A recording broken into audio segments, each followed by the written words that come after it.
sudah bukan menjadi rahasia umum di saat pegang uang gitu loh yo. Bisa merubah sifat, karakter dan sebagainya karena getaran energi yang tapi santai saja Bapak Ibu, ada solusinya ada solusinya, saya kasihkan solusinya dah.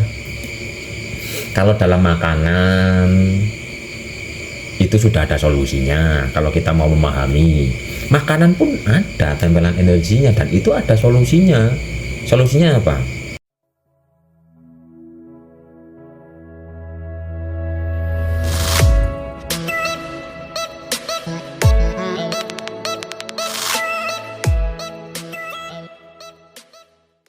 Jadi selektiflah dalam memilih, karena semua ini sifatnya energi.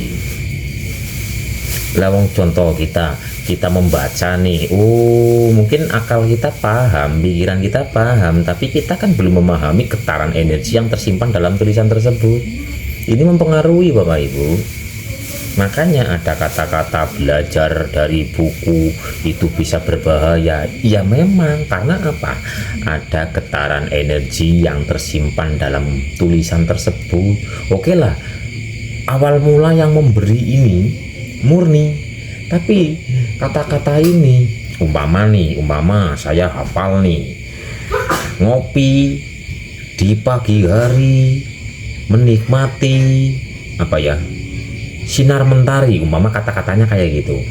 Ini pertama kali ini yang memberikan kata-kata ini adalah orang yang murni, terus disampaikan kepada banyak orang, sedangkan orang A, B, C, D ini mempunyai getaran beda-beda. A, B, C, D karena tahu ngopi di pagi hari menikmati sinar mentari, sampaikan ke lainnya.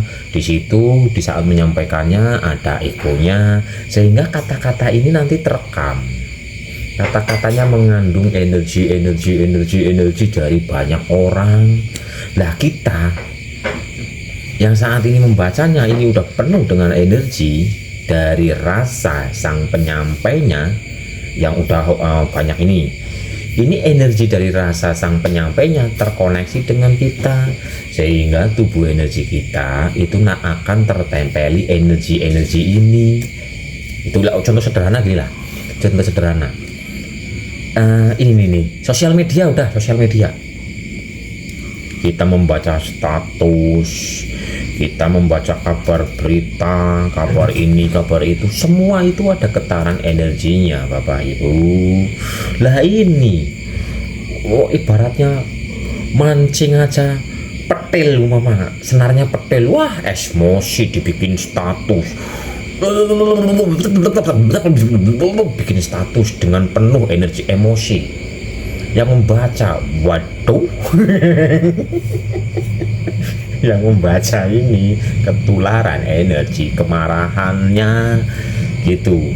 Jadi status-status Facebook, IG, penyampaian WA dan semuanya itu terekam energi dari penyampainya. Makanya nggak usah bikin bahasa agamanya adalah dosa jariah. Dosa jariah adalah ya contoh itu tadi, kata-kata yang di dalamnya itu ada energi negatifnya yang di-share gitu loh, dibaca banyak orang. Ini merugikan diri kita sendiri Bapak Ibu dan merugikan orang lain.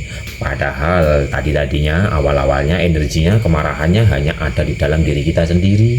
Tapi berhubung kita bikin status, energi ini, kemarahan kita mengotori tubuh energi banyak orang, dan yang membacanya pun nanti ada respon.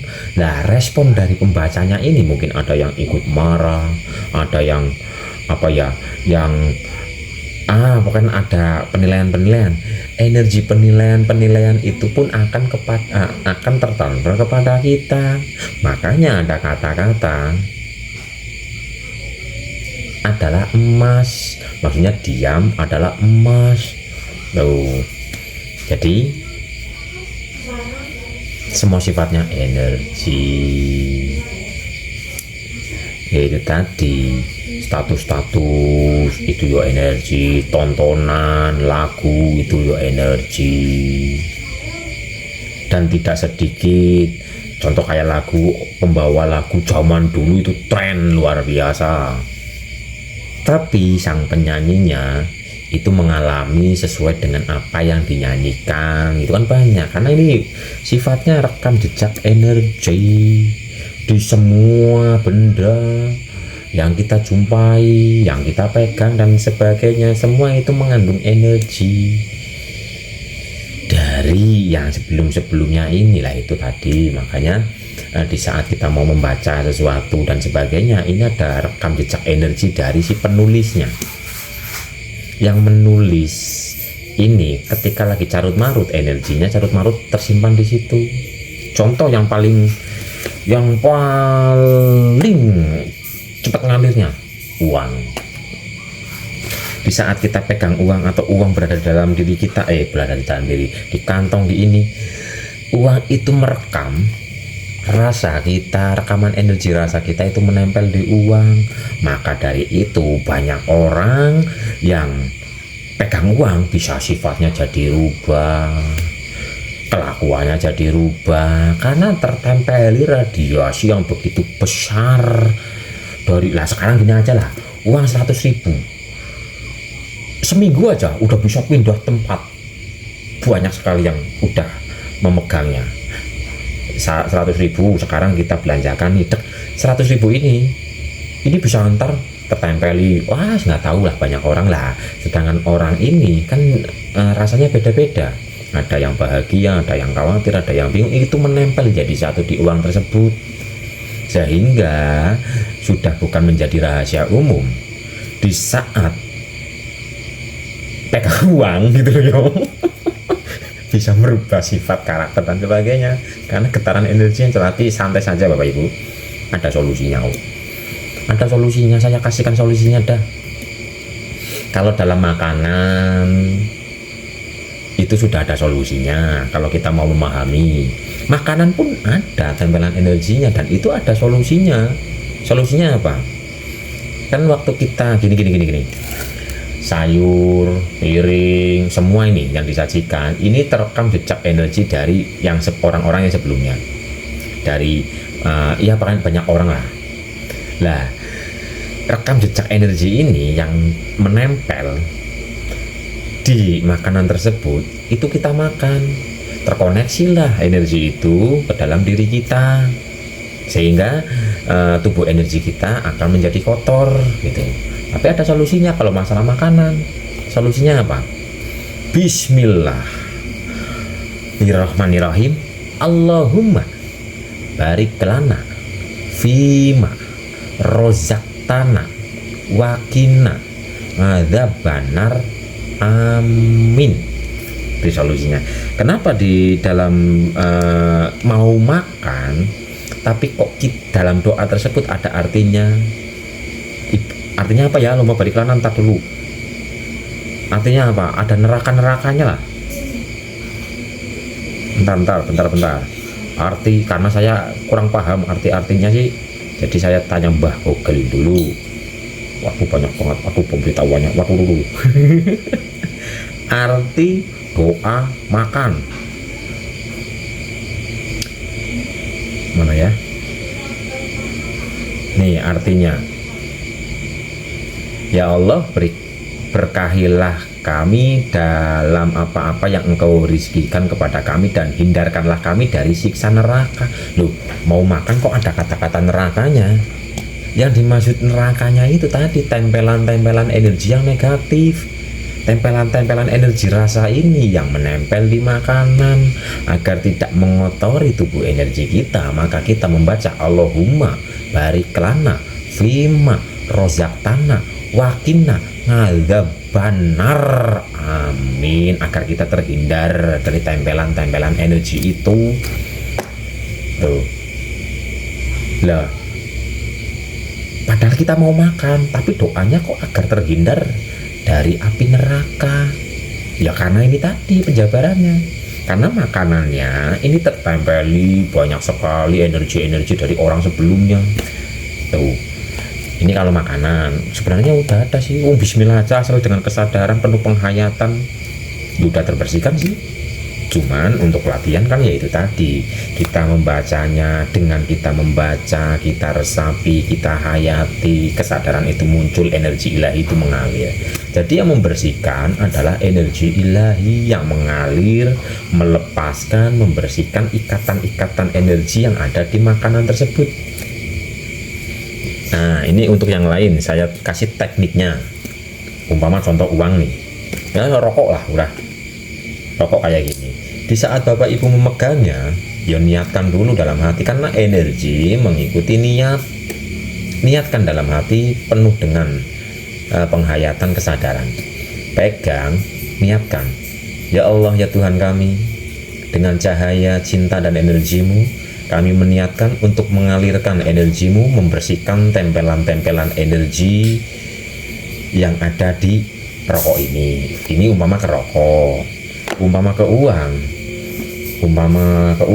contoh lah, ini umpama uang lah, umpama pegang aja kayak gini. Bismillahirrahmanirrahim. Ya Allah, ya Tuhan kami, dengan cahaya cinta dan energimu, kami meniatkan untuk mengalirkan energimu, membersihkan tempelan-tempelan energi yang menempel, energi negatif loh ya, yang menempel di uang ini, umpama gitu. Terjadilah itu Bapak Ibu solusinya. Jadi biar nanti Bapak Ibu kita semua menjadi orang yang banyak rezekinya tapi nggak merubah sifatnya gitu loh, karena udah bukan menjadi rahasia umum. Uang bisa merubah sifat, uang bisa merubah perilaku. Ya itu tadi, karena tempelan energinya menempel dalam tubuh energi kita, dan terkotorilah diri kita, sehingga kita terpengaruh dengan energi-energi tersebut. Solusinya itu tadi, kalau mau makan baca doa Bismillahirrahmanirrahim, Allahumma barik lana, tapi penuh penghayatan, agar yang kita makan ini terbersihkan. Jadi nanti kalau kita benar-benar menghayati seperti ini, ibaratnya yo makan apa saja ya monggo gitu loh, yang halal, tapi bukan mau makan apa saja monggo, nanti malah ngumpet pelemi tanggane ora nembung. Oke. Sebenarnya solusi-solusi itu sudah diberikan, cuman selama ini kita tidak memahami. Mas Is bikin VT-nya biar bisa lihat lagi ya. Saya ini juga lagi ngerekam sama YouTube, nanti saya video ini saya upload di YouTube. Niatnya itu tadi, niatnya, jadi kesadarannya itu terhubung kepada Tuhan kita, karena kita mempunyai tubuh energi, dan semua ini adalah energi lah. Energi seperti ini biasanya, tapi kebiasaan ini justru malah kadang-kadang menutup akal sehat kita, menutup kesadaran kita. Kan banyak terjadi, kita ngalap barokah dan sebagainya, sehingga kita mempertuhankan benda tersebut dan sebagainya, padahal aslinya enggak Bapak Ibu. Aslinya ya memang ada berkahnya, karena tempelan energinya itu tadi, orangnya soleh, sehingga benda-benda yang mungkin bajunya atau apanya yang dipakai dan sebagainya ini tertempeli energi kesolehannya. Ini hubungannya dengan energi, sehingga seolah-olah di saat kita menggunakan baju itu nih, kita akan terasa tenang dan sebagainya. Jadi pertama sudah ada tempelan energinya, kedua alam bawah sadar kita kedoktrin gitu loh. Oh ini bekasnya ini bajunya ini, jadi gitu loh. Jadi ada dua, memang ada energi tempelan energinya, memang ada alam bawah sadar kita kedoktrin gitu. Tapi itu positif. Tuh masalah energi. Dan niat untuk pembersihan ini tadi bisa dipraktekkan kepada benda-benda, dengan kita menghening kita rileks, rokok seperti ini contoh nih, dalam hati kita nggak apa-apa karena energi mengikuti niat, energi mengalir mengikuti niat kita pegang. Ya Allah, ya Tuhan kami, dengan cahaya cinta dan energimu kami niatkan untuk mengalirkan energimu kepada rokok ini, membersihkan tempelan-tempelan energi negatif yang ada di rokok ini terjadilah, sehingga bersih tempelan-tempelannya. Ya contoh lah gini lah, ini rokok nih sekarang HP aja, ini HP nih sekarang ada di sini. Sebelum proses HP ini ada di sini, berapa rasa yang menempel di HP ini? Berapa rasa yang menempel? Nah itu tempelan-tempelan itu nanti akan tertempel kepada tubuh energi kita sehingga mengganggu rasa kita. Tuh, lah tempelan-tempelan energi seperti ini biasanya terjadi kepada orang-orang yang konon katanya punya penyakit tapi di CT scan itu nggak kelihatan. Itu bukan diguna-guna Bapak Ibu, tapi karena begitu banyak tempelan energi negatif dalam tubuh energinya sehingga tubuh fisiknya nggak kuat, akhirnya rusak, mempunyai rasa penyakit ini penyakit itu, tapi di CT scan, di ronsen dan sebagainya nggak ada apa-apanya. Jadi ini yang supra-supra yang penyembuhan dan sebagainya, menyembuhkan orang menjadi pelantara kepanjangan Tuhan untuk menyembuhkan orang itu bagus, tapi gunakan teknik pembersihan biar Bapak Ibu menjadi kepanjangan tangan Tuhan, menjadi pelantara untuk penyembuhan, tapi Bapak Ibu juga tidak mengotori diri Bapak Ibu sendiri. Karena di saat Bapak Ibu mengobati, mungkin nih mengobati orang yang mungkin berkeluh kesah dan sebagainya, sadar nggak sadar transferan energi dari rasa itu menempel di tubuh energi kita, mau nggak mau itu menempel, makanya harus dibersihkan. Begitu Bapak Ibu. Jadi mungkin habis ada pasien datang, ini untuk dokter-dokter, untuk para penyembuh, untuk semuanya lah, lakukan pemurnian, mandi energi, pembersihan energi di benda-benda dan sebagainya. Gitu Bapak Ibu, biar tubuhnya itu tetap sehat, tubuh energinya tetap sehat. Karena nggak sedikit yang mempunyai penyakit tapi di saat diperiksa itu nggak ada, nggak terdeteksi. Kalau tidak memahami nanti malah jadi buruk sangka, nanti malah jadi mengira-ngira, oh mungkin ini mungkin itu, padahal itu tumpukan energi negatif yang begitu banyak di tubuh energi kita.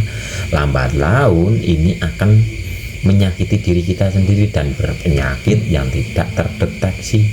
Jadi lakukan mandi energi, lakukan pembersihan energi. Kalau makan itu tadi dengan Allahumma barik lana dan sebagainya. Oke Bapak Ibu, apakah bisa dipahami?